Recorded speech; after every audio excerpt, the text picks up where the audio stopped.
Hi, my name is Amrit, and I've been in Canada about 25 years.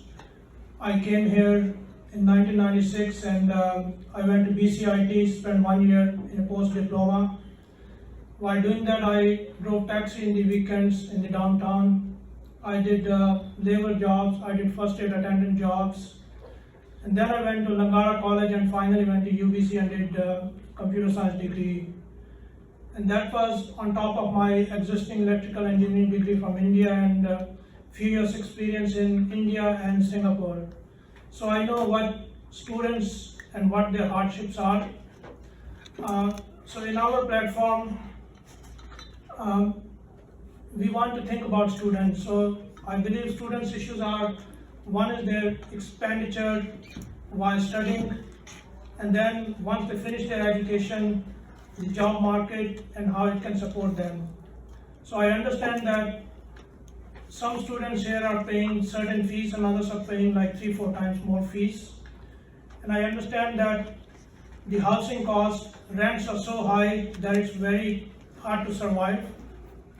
And even when you start working in your chosen field, with just because of housing costs and gas costs and food costs, it will be very hard life. So our platform, we will tackle all these issues, not only for students, it's all the Canadians are in the same boat, and we are committed to work on it. Thank you.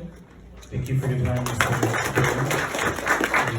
First of all, I would say we have much bigger problems than law and order. For instance, higher housing cost.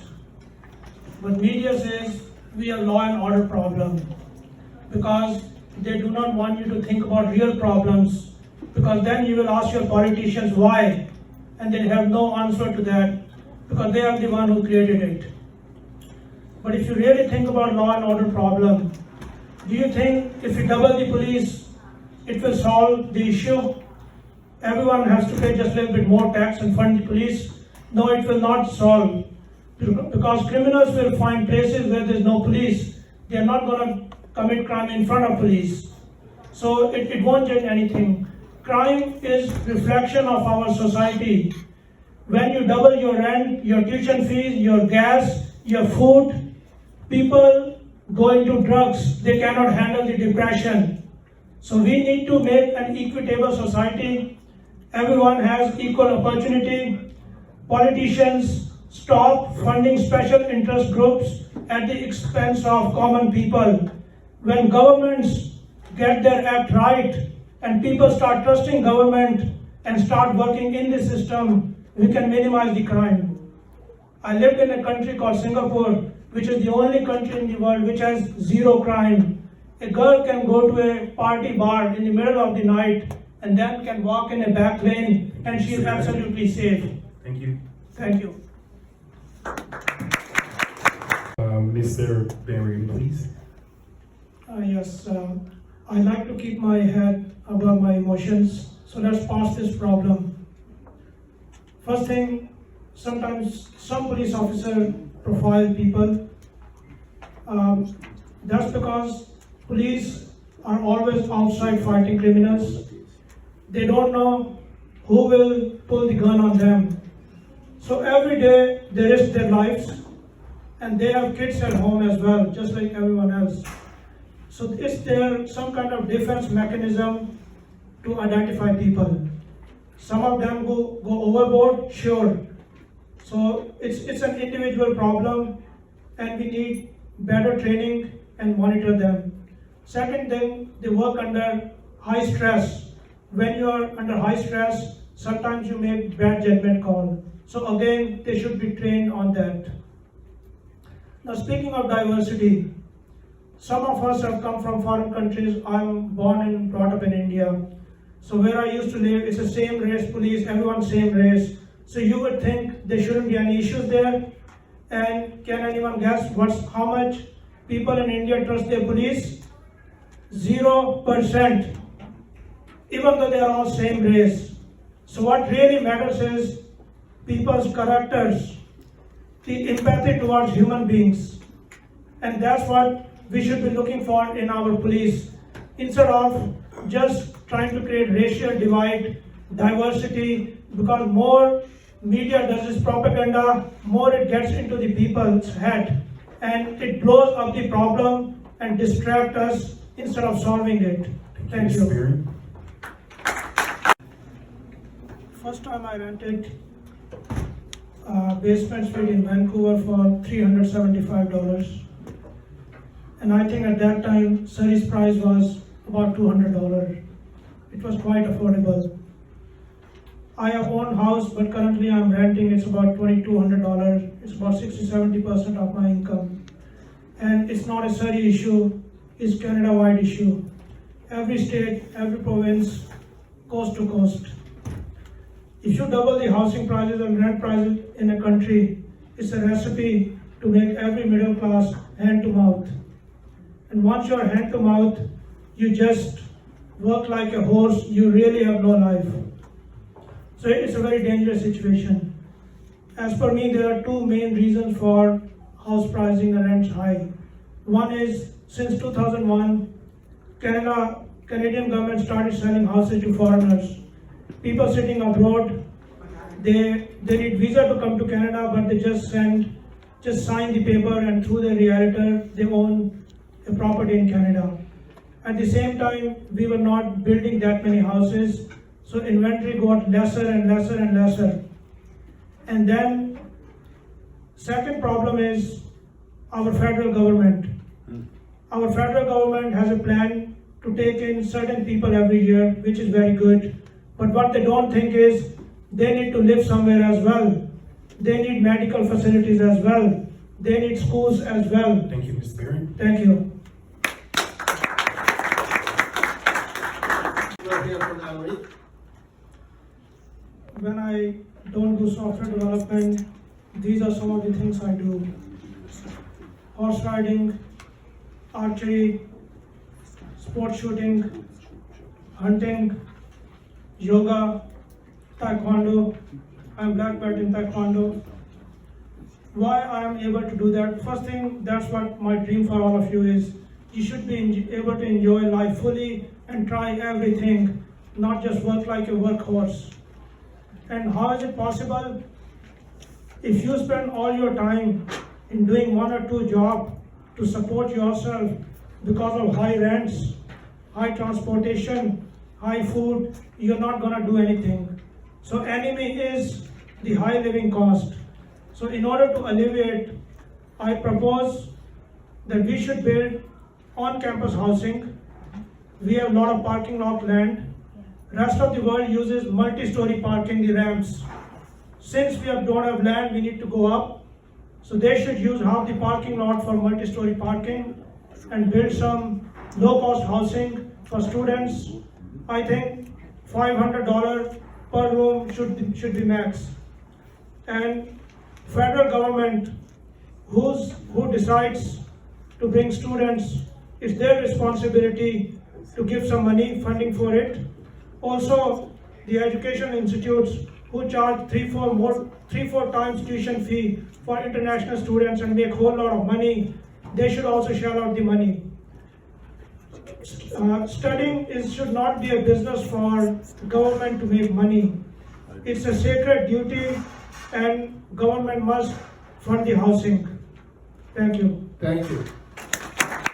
Issues or financial issues or racial background, but it's the society's responsibility to take everyone along, and that's regardless of color, caste, creed, or anything.